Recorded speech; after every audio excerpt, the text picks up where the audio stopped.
Good afternoon, everybody. As a candidate for president, I pledge to bring the war in Iraq to a responsible end for the sake of our national security and to strengthen American leadership around the world.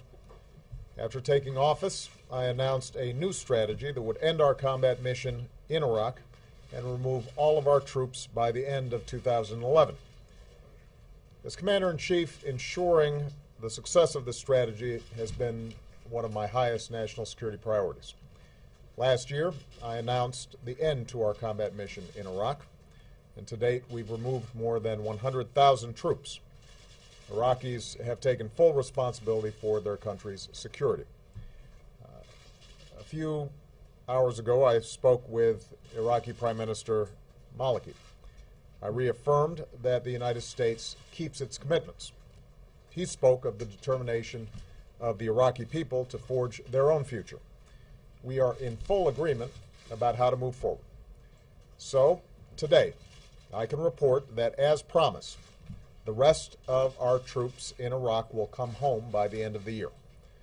After nearly 9 years, America's war in Iraq will be over.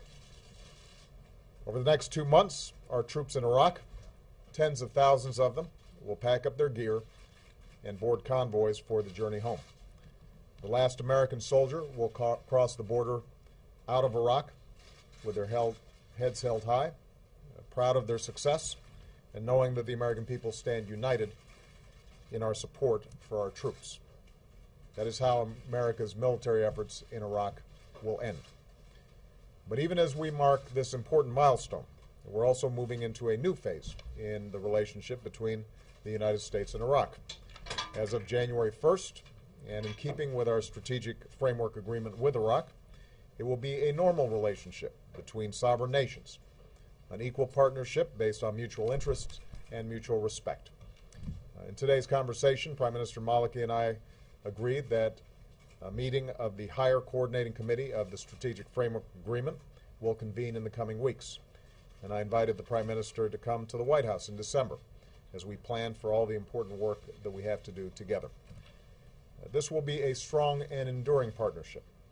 With our diplomats and civilian advisors in the lead, we'll help Iraqis strengthen institutions that are just, representative, and accountable.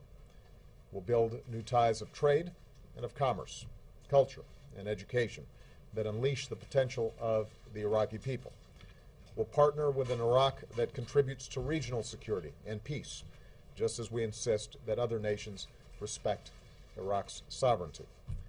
As I told Prime Minister Maliki, we will continue discussions on how we might help Iraq train and equip its forces, again, just as we offer training and assistance to countries around the world.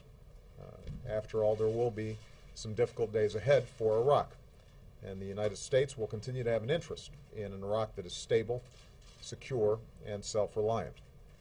Just as Iraqis have persevered through war, I'm confident that they can build a future worthy of their history as a cradle of civilization. Here at home, the coming months will be another season of homecomings. Across America, our servicemen and women will be reunited with their families. Today, I can say that our troops in Iraq will definitely be home for the holidays. This December will be a time to reflect on all that we've been through in this war. I'll join the American people in paying tribute to the more than 1 million Americans who have served in Iraq.